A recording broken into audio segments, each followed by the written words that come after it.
The festival went down in history, unique to anything else that had gone before, and afterwards there was a new type of young person with a new type of life to live.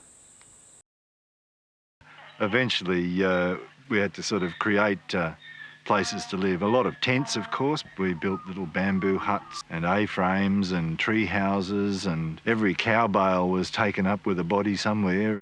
So for $200, we sold shares in a community. You didn't have to pertain to any political or religious persuasion. You just had to believe in some chance of creating survival. Alternate is the term they prefer to hippie, a recognition of an alternative society with different values, different rules. There's the latest in alternative hardware, a solar panel for electricity, a homemade wind generator to charge the batteries. Pedal power is put to a more pragmatic use. We didn't have electricity, just lived incredibly simply. It was back to earth, organic farming. We also used to work naked in the gardens. That's changed a lot. You don't sort of see that much these days, but at that time everybody was naked nearly all the time.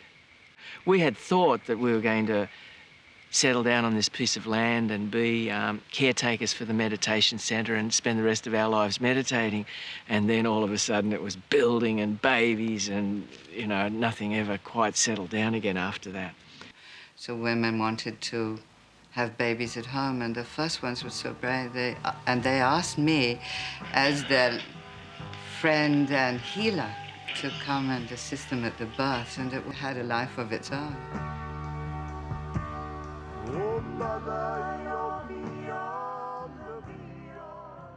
Within a couple of weeks of arriving at Terania Creek, we heard of Forestry Commission plans to log Terania Creek, and we found out that the plans were to log all the millable timber and then to clear fell arrest and burn it. When you look at the beauty of the place, how can you not fight for it? I always wonder, why do people feel that it's hopeless? It's obvious that you have to keep going. We all had a very strong commitment to the forest and everything else because, well, I mean, that's why we were here. And Terania Creek really clarified that. The council was on our back saying, what are you doing there? You never asked for permission to build these houses. You don't have building permits, or we're going to knock the whole place down. And what was so wonderful about that time was that didn't faze us in the least. Really quite nice of them to give us an outside threat to pull us together. The state government, of course, stepped in and said, no, these people do get to be here. The whole Multiple Occupancy Act was passed. But the council, it wasn't quite the end for them. And so they put a demolition order on this house and one other house on the farm because we didn't have a wall.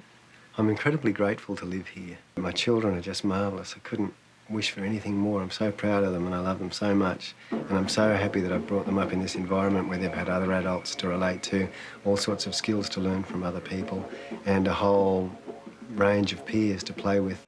A strong aspect of the festival was religious groups of Krishnas and divine lighters, and all these groups who were there were processions, pageantry, music, candles, and this has become part of the sort of the whole cultural centre that Nimbin has in terms of rallies and events that are held here.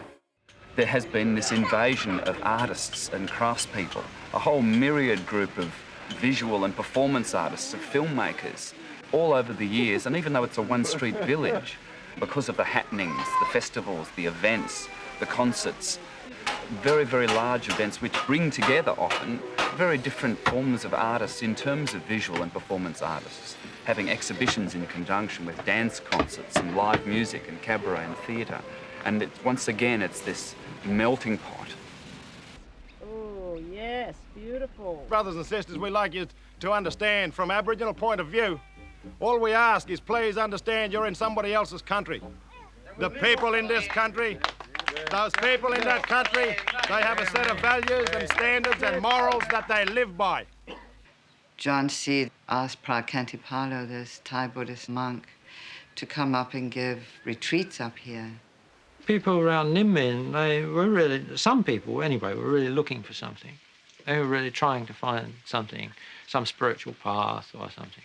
I felt a happiness that I'd never felt before, a very deep happiness, and I felt a compassion for sort of all sentient beings for the first time, I think. It's so important that we have the wise men and women who've experienced these things. It's not enough to read it in books or to have an intellectual understanding. It's that real experience that you can transmit and share.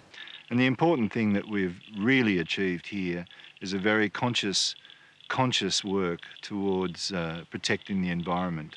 We managed to convince this state government to not log rainforest, and that's been a tremendous achievement that has inspired other people right throughout Australia. The awareness we generated rippled out and became a turning point in many of our lives. From Terania Creek, people went out all over Australia and the world, to the Franklin River, the Daintree Rainforest, to protest nuclear warships and the bomb, to Borneo, the Pacific, South America, Siberia, Bosnia, Tibet and East Timor. Many people whose feet became entangled in Mother Earth have dedicated their lives to her defence ever since. What about your own hopes and dreams and visions? What are they? I want to save the world. It's pretty easy, isn't it? I might even do it tomorrow.